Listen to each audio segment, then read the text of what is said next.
Hello, everybody, and welcome or welcome back to the second shelf and to another recent reads on Sunday, where I look back at my week, more or less. I had to pause here for a little bit, the last week or more, because as you know, my filming schedule is a bit erratic. But I look back at the books that I recently finished, and I look to the future, what's coming up next.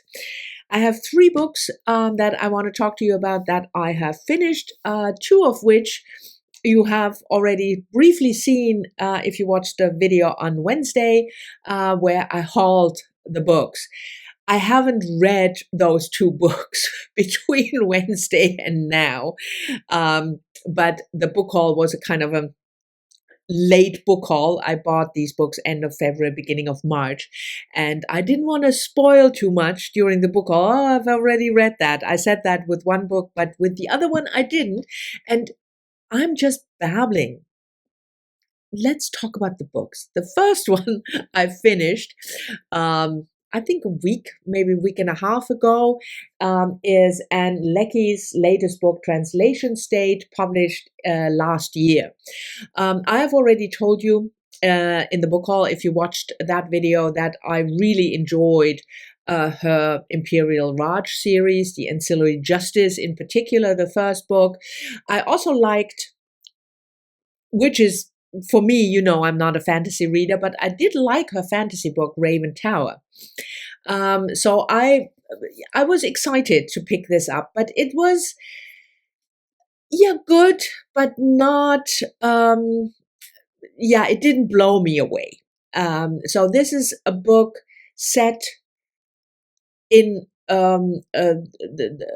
let's not in the Imperial Raj universe or the Imperium, but the Imperial Raj play a role, but it's set in a world where you have an alien race, the Prescas, and they are kind of dangerous and weird, and you have Presca translators, and one of the main characters, I don't know how do you pronounce that, Cuven maybe, is supposed to become a Presca translator. And the translators are weird as well. They devour other beings and shit. So it's, And then you have Ine, who just lost her grandmother and is looking for a job and is asked to kind of become a freelance diplomat, a mediator, something like that.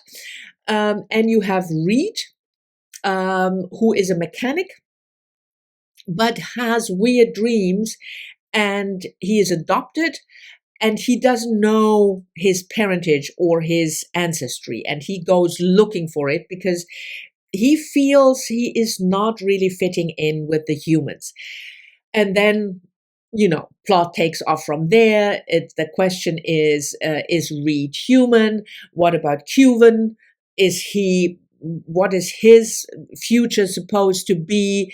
And Reed is kind of, Inea, the diplomat, is kind of caught in the middle. The first 2/3 of the book were fantastic for me. I really enjoyed it. The how slowly the stories of these three characters came together, the themes that Anne Leckie explored. Like I said, what does it mean to be human? What is your ancestry? Is it nature or nurture? In the case of Reed, for instance, is his adoptive parents, did they make him what he now is, or is his DNA more important? So the typical, what you expect from Anne Leckie. And I thought the story was really great. The characters were fantastic. And the last third, I just did not, it didn't gel with me. There was this, not a battle scene, but a scene in a prolonged scene in a spaceship, or on a spaceship, I think. It's the correct English preposition.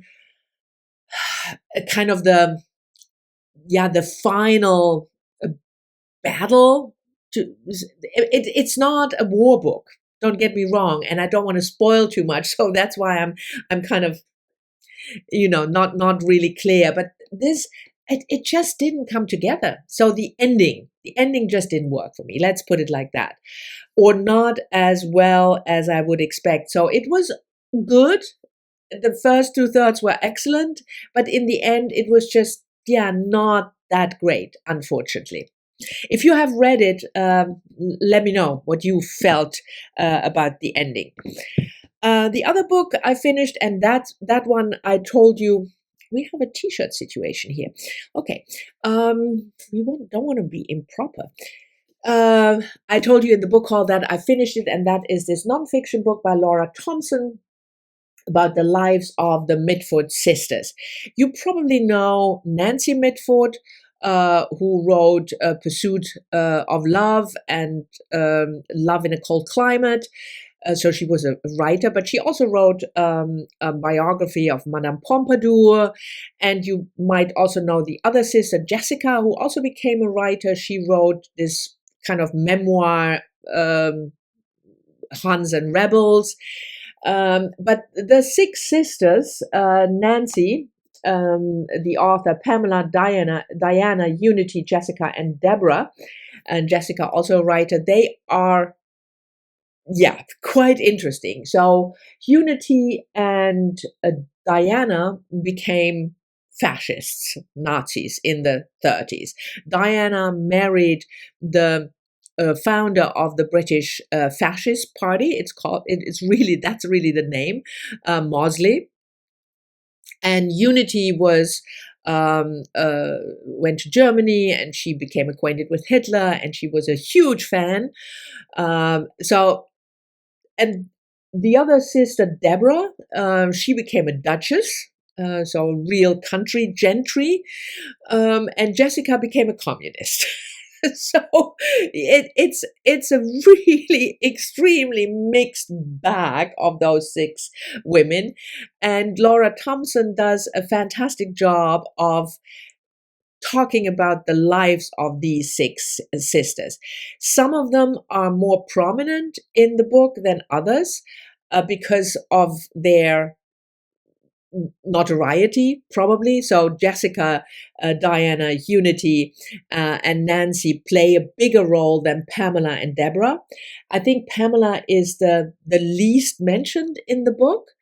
And Deborah, she lived the life that you would expect from sisters or women like that in the first half of the 20th century, coming from aristocratic family. So she married a duke and became a duchess.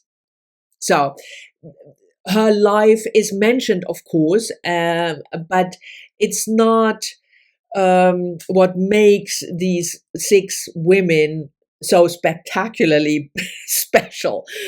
I'm interested in that time period. I'm interested in the family dynamics of these six women. I'm an only child, so I'm always fascinated with family stories about a lot of siblings. And I really was interested in the political aspect of it. So how did it, how can two of them be in favor of Nazism and fascism, and one of them becomes a communist? It's fascinating. It's really fascinating. If you are interested at all in stuff like that, family stuff like that, and maybe even in the Mitfords, because you might have read something by Nancy Mitford or Jessica, I can highly, highly recommend this one. And like I said in my book haul video, I read this on script and I liked it, a script audio, and I really, really liked it. And that's why I bought myself a copy. And the last book, the third book that I finished that I want to talk to you about was a buddy read with Heidi from my reading life. And it's also a book that is on my 1001 books by women that I want to read before I die list. So is, by the way, the Mitfords. And that is Rita Sackville West's novel, All Passion Spent, published in 1931-ish, I think. If it's not correct, you will find the correct date in the show notes. So Vita Sackville-West is somebody who has certainly my interest. She was a friend and for a time also lover of Virginia Woolf. She was famous for her garden, part of the aristocracy. She was also a writer and an intellectual, and I thought she was a fascinating woman. We have a t-shirt situation again. Sorry about that.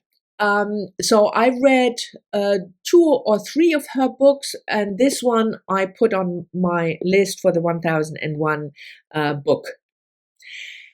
It's a novel about it's set in 1860, or the story starts, not the book, but the story starts in 1860 when our main character, who is later known as Lady Slane, is a young girl. She is then 17.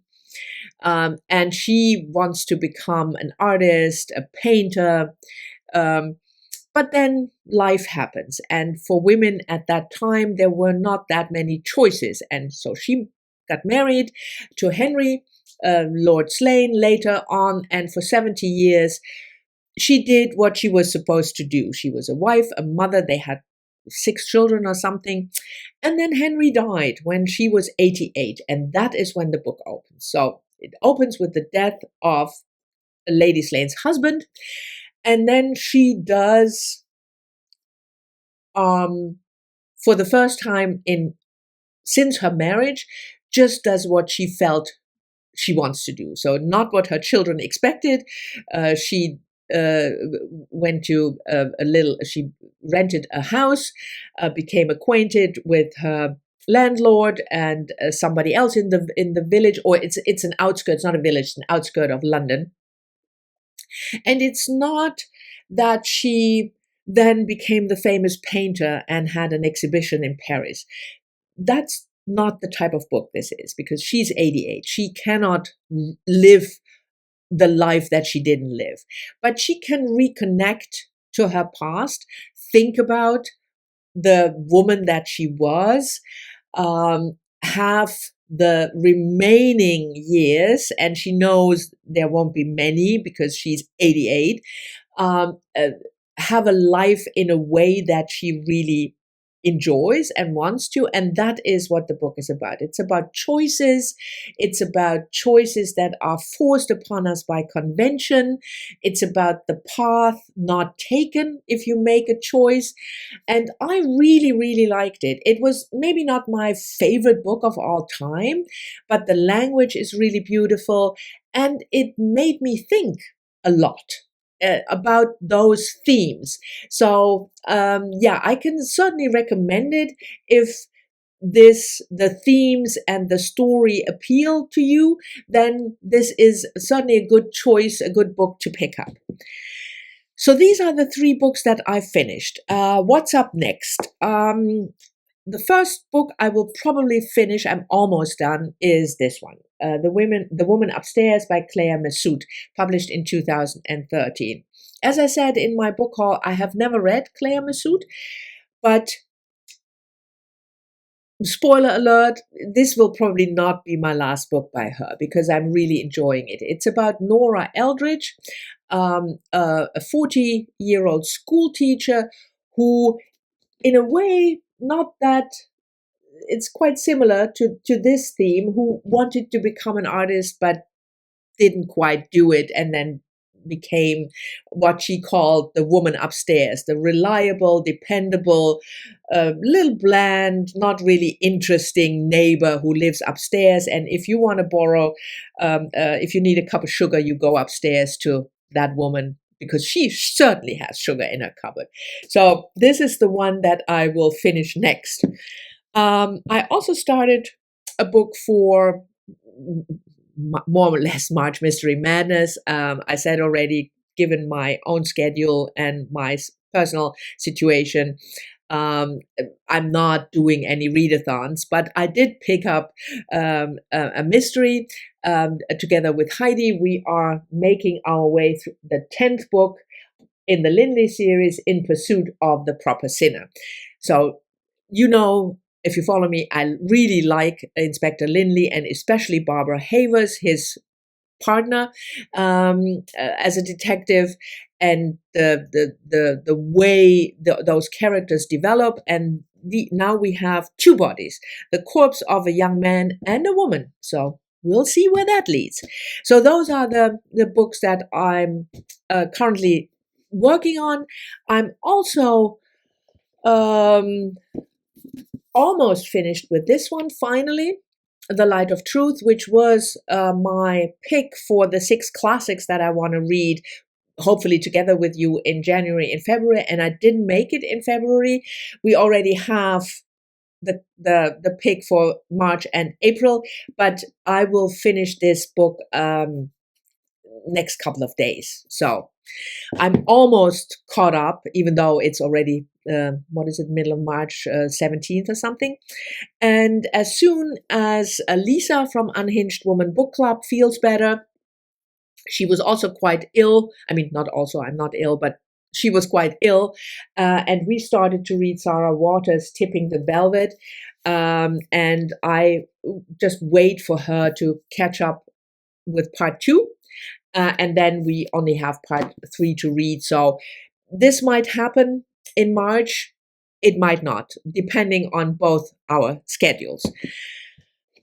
Did I forget anything? No, I don't think so. So these are the books that I've read and the books that I'm currently working on. I hope you've enjoyed this video. Thank you very much for watching. And as always, I'm very much looking forward to your comments, and I'll talk to you all soon in the next one.